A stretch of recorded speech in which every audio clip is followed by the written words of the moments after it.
नाजरीन, मैं हूँ रामीन सैयद और आप देख रहे हैं प्रोग्राम राज़ो नियाज़ ओरिया मकबूल जान और जफ़र हिलाली के साथ।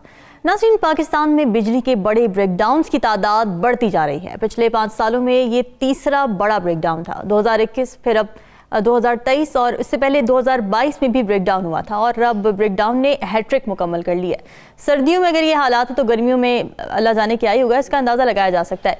एक मोहतात अंदाजे के मुताबिक तवील ब्रेकडाउन मुल्क कौम को 80 या 100 अरब रुपए में पड़ा है। और ये सब आपको याद होगा 2015 में एक दहशत गर्दाना हमला हुआ था जिसकी वजह से पाकिस्तान की 80% बिजली मुतासिर हुई थी, जिसको 9 घंटे में बहाल कर लिया गया था। लेकिन इस बार 15 घंटे से ज़ायद लगे और हैरत यह है कि खराबी का अब तक इल्म ही नहीं हो सका है। तो एक ऐसी खराबी है कि बिजली बहाल होने के बावजूद किसी को पता ही नहीं कि मसला क्या था। देखिए, झूठ बोलते हैं। असल मसला यह है कि पाकिस्तान के अंदर ट्रांसपेरेंसी नहीं है। पाकिस्तान के अंदर वापडा का एक एहलकार जो है उसको सामने आके बताना चाहिए कि मसला क्या हुआ था और असल सिचुएशन क्या है। दुनिया पूरे में यही होता है। हमारे यहाँ मसला यह है कि मिनिस्टर जिसको अलफ और बे नहीं पता होती, अब वैसे तो इंजीनियर साहब हैं हमारे गुजरांवाला के, लेकिन गुजरांवाला के इंजीनियर हैं, ठीक है, वो अपने हिसाब से उसको कवर अप करने की कोशिश करते हैं।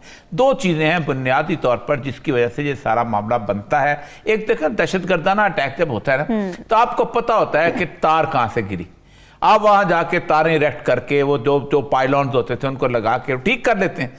लेकिन यहाँ क्यों हुआ? यहाँ हुआ ये है कि पाकिस्तान में इन्होंने किया ये है कि बेनज़ीर से लेके नवाज शरीफ की आखिरी हुकूमत तक इन्होंने मुख्तलिफ किस्म के IPPs जो थे, जो प्राइवेट जो है जो कंपनीज हैं वो बनाना शुरू की। ठीक है, शुरू में इनको उन्होंने गैस के ऊपर बनाया, जैसे हब पावर है, उसके बाद उसका हबीबुल्लाह कोस्टल है, फलाना है, ये है, वो है, दूसरे तीसरे बनते गए। फिर उसके बाद उन्होंने कोल के ऊपर भी कुछ बनाई जब चाइना के साथ इनका माहिदा हुआ। फिर उसके साथ साथ इन्होंने तेल के ऊपर भी उसका उनको कन्वर्ट किया। अब होता क्या है? हुआ यह है कि इन्होंने वो बड़े बड़े ज़बरदस्त किस्म के शानदार किस्म के प्लांट्स बना दिए। लेकिन मसला यह है कि बिजली तो आपने पैदा कर ली, लेकिन बिजली को ट्रांसपोर्ट करने के लिए आपके पास लाइंस जो है वो पुरानी है, तरसील का निजाम नहीं। वो आप देखें ना, आपके पास पानी आ गया 50 गैलन, लेकिन आपका पाइप फटा हुआ है, तो क्या होगा? पाइप से पानी बह जाएगा। बिल्कुल, वो लाइंस किसी तौर पे, क्योंकि लाइन में कमीशन नहीं होता, आहिस्ता आहिस्ता चलता है, ये होता है, वो होता है। प्लांट तो बाहर से आया, आके लगाया, उसके बाद आपने कोल इंपोर्ट किया, आपने चलाना शुरू कर दिया, तो 1-1.5 साल के अंदर वो सारा का सारा सेटअप हो गया। हाइडल पे ऊपर आपने एक जरा सी तवज्जो नहीं की। आखिरी जो हाइडल पावर है वो तो कितने सालों के बाद उसने इमरान खान ने आके शुरू किया था, वो जो जामिर बादशाह डैम है। उससे पहले तो आप हाइडल का एक आना भी आपने, उसने एक कतरा पानी का जो था उसको आपने यूटिलाइज नहीं किया। कभी कालाबाग डैम आ जाता है, तो कभी फलाना आ जाता है, तो कभी ये। हालत ये थी कि जिस वक्त इन्होंने LNG परचेज की है, तो हाइडल पावर के जो एलोकेटेड अमाउंट था शाह खान अब्बासी के ज़माने में जब वो वज़ीर पेट्रोलियम था, उसको बाकायदा उसको LNG की लाइन बिछाने के लिए कन्वर्ट कर दिया गया था, ताकि ये लाइन आए, ताकि कतर से पैसे लें। अब हुआ क्या है, इसमें क्या हुआ? एक तो यह है कि टेक्निकल फॉल्ट होता है। अक्टूबर में जो हुआ था वो टेक्निकल फॉल्ट था। एकदम जब वो ड्रिप करती है ना जी, तो फिर उसको पता नहीं चलता कि कहां से खत्म हुआ। आप देखें ना, आपके घर के अंदर जब वायरिंग शॉर्ट होती है तो आपको पहले ढूंढना पड़ता है कि कहां से, और जो बंदे ने वायरिंग लगाई हुई थी उसको बुलाते हैं कि भाई बताओ कहां से। एक तो उसको तुमने ढूंढते ढांढते हो, आपको पता है 24-25 घंटे लगे। कल का बहरान जो है ये बड़ा, इट वाज अ डुअल वे। पाकिस्तान की जो PSO जो थी और बाकी लोग जो थे वो इनको कह रहे थे हमारे पास जखीरा हो गया खत्म, हम मजीद आपको बिजली पेट्रोल नहीं दे सकते चलाने के लिए, पैसे आपके पास नहीं है कि आप कोल थर्मल करें। आप देखें ना, पाकिस्तान पर कोल है ना थर का, आपने इंपोर्टेड कोल के ऊपर प्लांट्स लगाए हुए हैं। ये आपका जो साहिवाल का प्लांट है ये इंपोर्टेड कोल के ऊपर है। अच्छा, क्यों? पैसा आता है, कमीशन आता है, और क्या है? आप अपने थर कोल के ऊपर नहीं आपने किया, वो आपने कहा नहीं आइंदा से देखेंगे, ये जो भी था उसका उसकी उस कंट्रोवर्सी में नहीं जाता। फौरी तौर पर बताता हूं आपको, इसमें हुआ ये है कि उन्होंने कहा, अब उन्होंने ये जो कहा यह जाता है दरोग पर गर्दने रावी, लेकिन इतला बिल्कुल ठीक है। अच्छा, कि उन्होंने एक ब्रेक डाउन करके दिखा दिया कि भाई साहब ये सूरत हाल है। अच्छा, अब एग्रीमेंट ये हुआ है कि पैसे थोड़े हैं, 12 घंटे बिजली और 12 घंटे लोड शेडिंग, ये शेड्यूल है। सर्दियों में ये शेड्यूल आया, अभी तो गर्मियों में क्या होगा? अमल दरामद हो रहा है कि नहीं हो रहा? बिल्कुल हो रहा है, बिल्कुल हो रहा है। ठीक, अब ये हमने कल भी कहा था कि 12 घंटे का हो गया हुआ है, पैसे आपके पास नहीं है, पैसे लाओ तो कुछ होगा, तो वरना कुछ नहीं होता। बड़ी तशवीशनाक सूरत हाल है। अच्छा हिलाली साहब, वज़ीर तवानाई खुर्रम दस्तगीर ने तवानाई सिस्टम में हैकिंग के जरिए बैरूनी मुदाखलत का खदशा भी जाहिर किया है, तो क्या हमारा तवानाई की जो तरसील का निज़ाम है वो इतना फ्रेजाइल है कि कोई भी हैक कर ले, और फिर हुकूमत क्या इसके तदारुक के लिए कुछ कर भी नहीं रही है? नहीं, मैं आपको बताता हूँ, ये उनका जो फियर है, ये जो उनका खतरा है, बिल्कुल जायज़ है। अच्छा। मैंने खुद ही ट्वीट किया था कि जिस तरीके से हुआ है पूरा मुल्क और जिस तेजी से नॉर्थ साउथ से हुआ है, ये लग रहा था कि एक कोई दुश्मन का साइबर अटैक हुआ है हमारे पे। और बाद में मैंने सुना है कि पहले भी हमने ऐसा कुछ चीज़ किया था, और कुछ थोड़ा सा एविडेंस है कि ये हुआ है। इसलिए कि एक दफ़े मैंने सुना था कि बम्बई में हुआ था और उधर भी उन्होंने कुछ इस किस्म का शुबा, वाई नॉट, हो सकता है। अच्छा। मगर मैंने आज बड़े मुश्किल के बाद एक इलेक्ट्रिकल इंजीनियर को मैंने पकड़ा। मैंने कहा भाई अच्छा। तुम बड़े अहम आदमी हो अपनी ऑर्गेनाइजेशन पे। तो उसने कहा नहीं आप मेरा नाम ये वो। मैंने कहा यार तुम्हारा नाम वाम कोई नहीं लेता है, तुम मुझे बताओ। अच्छा। ये जो हुआ है ये क्या ओल्ड मशीनरी है, इसलिए टेक्निकल फॉल्ट्स है, हाई वोल्टेज फ्लक्चुएशन, इसलिए कि बैंक्रप्सी हो गए। पीएसओ ने उनको, एमडी पीएसओ ने लिख के बताया था इनको कि भाई मेरे पास ऑयल की जरूरत है, मेरे पास ऑयल कम है, या नेग्लिजेंस। और उसका जवाब था all of the above. Really? All. Wow. समझ गया? तो अब आप मुझे बताएं, अब मैं क्या कह सकता हूं आपको, किसको आप कहेंगे इसका प्रॉब्लम है? देखिए 2014 में हुआ, 17 में हुआ और कल हुआ। और मैं इन्होंने क्या, ये प्राइम मिनिस्टर, माफ करिए चलिए प्राइम मिनिस्टर ही कहते हैं इस आदमी को, ये प्राइम मिनिस्टर ने कहा है कि मैं वादा करता हूं कि हम इसको प्रोब करके हम वो विद रिस्पॉन्सिबिलिटी फिक्स करेंगे। एग्जैक्टली व्हाट वाज सेड 2014, 17 और कल। देखिए थोड़ा सा 1 मिनट सोचिए तो सही, बिजली और गैस को जाना ही ऊपर।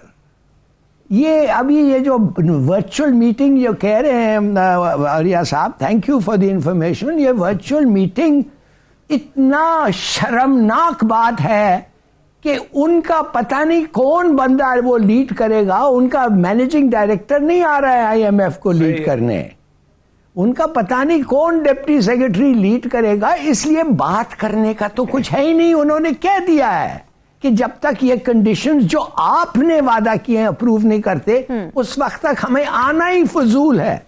तो प्राइम मिनिस्टर ने, इन अदर वर्ड्स, ये डार को तो ही हैज बीन रिमूव्ड। डार की इनविटेशन को उन्होंने पब्लिकली टर्न डाउन किया। जब एक आदमी की इनविटेशन आप पब्लिकली टर्न डाउन करते हैं ना, उसका मतलब बहुत होता है, खास तौर डिप्लोमेटिक, उसका मतलब है remove him from the sphere of negotiations. अब पता नहीं उसको वो हटा देगा कि नहीं, कि उसके साथ जाके बैठेगा, मगर बात असल ये है कि he is directly negotiating with the IMF, with some joint secretary.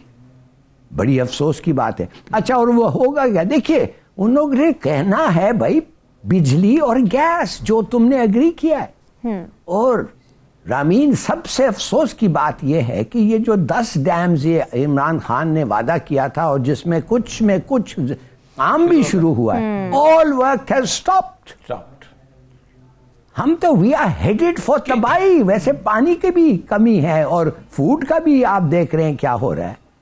तो आई एम सॉरी, ये लोग आके दे हैव, हमारा जो फ्यूचर लग रहा है सो ब्लीक कि मैं I am beginning to panic.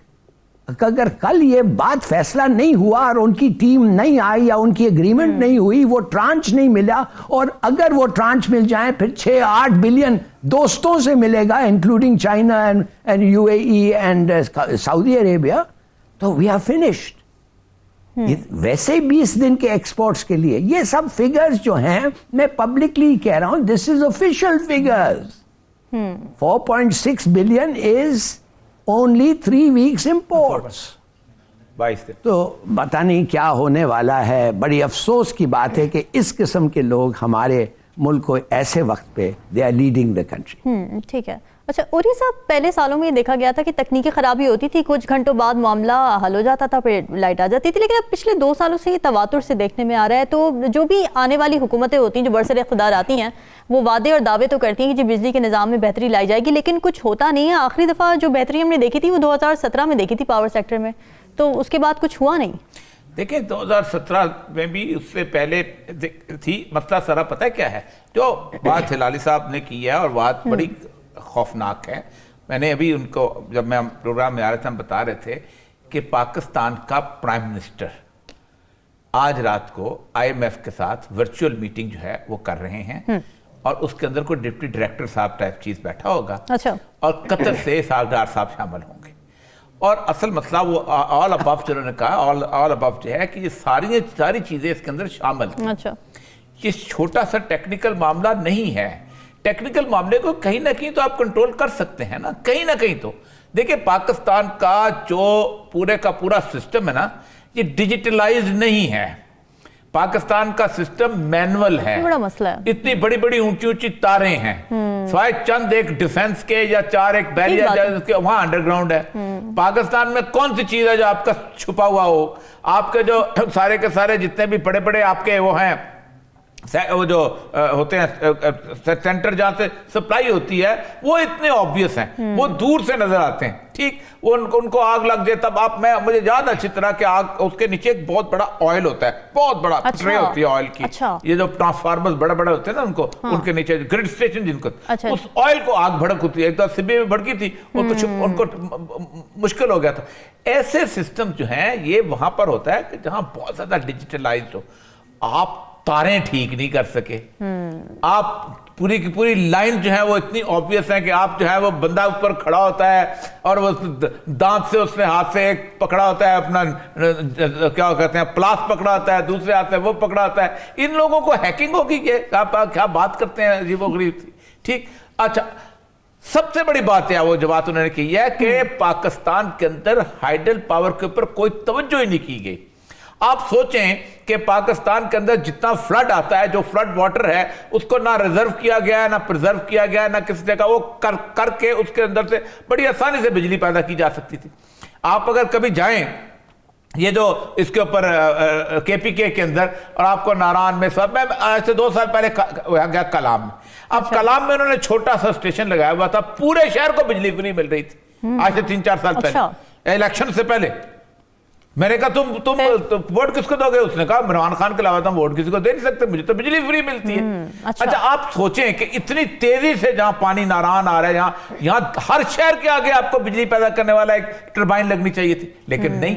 हम एशियन बेस्ट बनाते हैं, बड़ा डैम बनाओ, बड़ी कमीशन खाओ, बड़ा चीज बनाओ, बड़ी रन ऑफ द मिल। ये शादीवाल का प्रोजेक्ट है, ये रसूल का प्रोजेक्ट है। ये नहर के अंदर से उन्होंने जरा सा फ्लो दे के उसके अंदर से बिजली पैदा की हुई थी, गोरे के जमाने में पैदा की गई। लेकिन नहीं, मंगला की नहर निकली है, उसके अंदर एक मंगला डैम बना दिया क्योंकि बहुत अच्छा लगता है। उसके बाद आगे से उस नहर के अंदर कोई यूटिलाइज नहीं किया गया।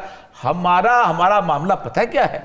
हम इन तेल से, इस गैस से, इस कोयले की इंपोर्ट से हम किकबैक्स लेते हैं, हम कमीशन लेते हैं। हम क्यों डैम बनने देंगे? वो जो सेक्रेटरी पेट्रोलियम बैठा हुआ है, जो मिनिस्टर पेट्रोलियम बैठा हुआ है, जो बाकी लोग बैठे हुए उसके अंदर इन्वॉल्व हैं, वो क्यों बनने देंगे यहां पर डैम?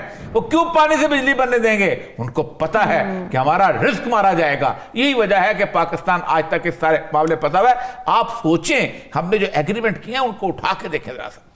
यानी मैं अगर 25,000 मेगावाट या 5,000 मेगावाट का एक लगाता हूं और वो मेगावाट जो है पाकिस्तान नहीं खरीदता, मुझे उसके अंदर बंद उसके मुझे पैसे देने पड़ेंगे। अच्छा। पाकिस्तान गवर्नमेंट को। अच्छा। ये कभी हुआ है?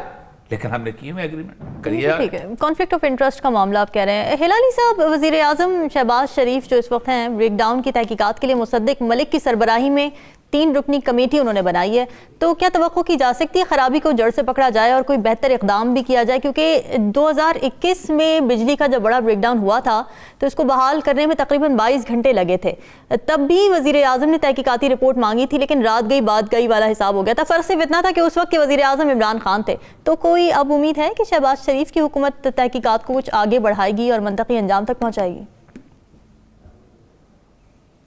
मैं नहीं समझता कि इसको पता भी होगा हमारे प्राइम मिनिस्टर को कि किस चीज़ के बारे में ये निगोशिएट करता है, IPP चलते कैसे हैं, होते कैसे हैं। मगर एक चीज़ मुझे पता है, इसलिए कि मैं नहीं कहूँगा आई एम अ विटनेस, इसलिए कि अगर आप ऐसी करप्शन में विटनेस होंगे तो आप फिर अकम्प्लिस भी बन जाएंगे, इसलिए कि फिर आपका फ़र्ज़ बनता है कि आप जाके उसको रिपोर्ट करें। अच्छा। मगर मैं आपको बता सकता हूँ ये IPP शुरू हुए थे 1994-95 जब मैं एक सेंसिटिव ओहदे पे था, और मैं समझता हूँ, इट इज़ माय एस्टिमेट, कि हर IPP कितने बने हैं पता नहीं कितने हैं जो हमें तबाह कर दिया है, इसलिए सर्कुलर डेट उसे है। मेरे ख्याल में आज के पैसे से बिटवीन 20 to 40 मिलियन डॉलर्स का किकबैक होता होगा। अच्छा। इसलिए कि देखिए ये बड़ा आराम से आप जाके एज प्राइम मिनिस्टर आप कह सकते थे कि देखो मुझे एक दमड़ी नहीं इन्वेस्ट करनी पड़ी, ये आ रहे हैं, जमीन खरीदेंगे, मशीनरी लाएंगे, लोगों को रखेंगे, तेल लाएंगे, अगर वो पास थ्रू नहीं होता है तो तेल भी लाएंगे और हमें बेचेंगे एट अ फिक्स प्राइस।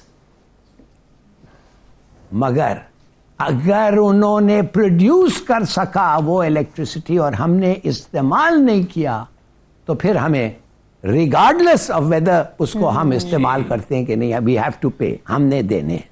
अब आप सोच लें इस पे कितने वाकयात होते हैं जो फैक्ट्रीज बंद होते हैं, ब्रोक होते हैं, कितने हाउ मेनी इंस्टेंसेस हैं। हम सोच सकते हैं कि एक फैक्ट्री चले ना, मार्केट हो सकता है, ये हो सकता है, कुछ और बंद हो सकता है, मगर हर एक मिनट हमने वो पैसे देने। तो भाई we are finished. In other words हमने खूब बड़े मेगावाट्स ले आए मगर इस्तेमाल करने का नहीं। मगर ये कहते थे बाहर में जाए।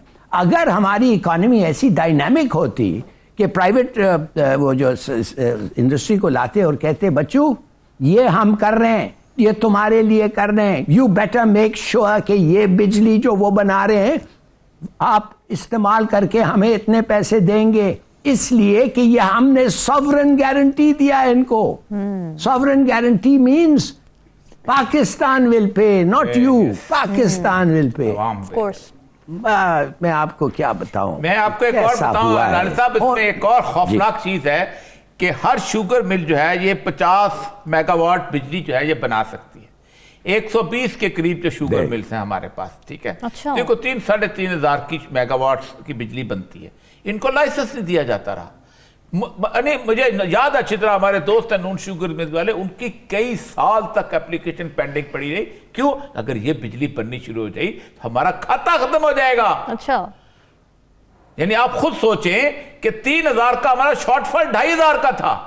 ये उस वक्त की बात मैं कर रहा हूं कि जिस वक्त बहुत पीक पे थी, यानी इस वक्त लोड शेडिंग जो थी ये बिल्कुल शुरू मुशर्रफ के दौर के अंदर और शौकत अजीज के दौर के अंदर, और जो IPP उन्होंने जफर अली साहब ने मिसाल दी है बेनज़ीर के ज़माने, उस वक्त पता है क्या कहते थे, हम इंडिया को बिजली बेचेंगे। अच्छा। ये तकरीरें होती थी, बेनज़ीर ने कहा था और लोगों ने कहा था हम इंडिया को बिजली बेचेंगे। इस तरह हम फंस गए हैं। फिलहाल तो सर आवाम को नहीं मिल रही बिजली। नाज़रीन, डिस्कशन का सिलसिला यहाँ वक्त हुआ एक ब्रेक का। Stay with us.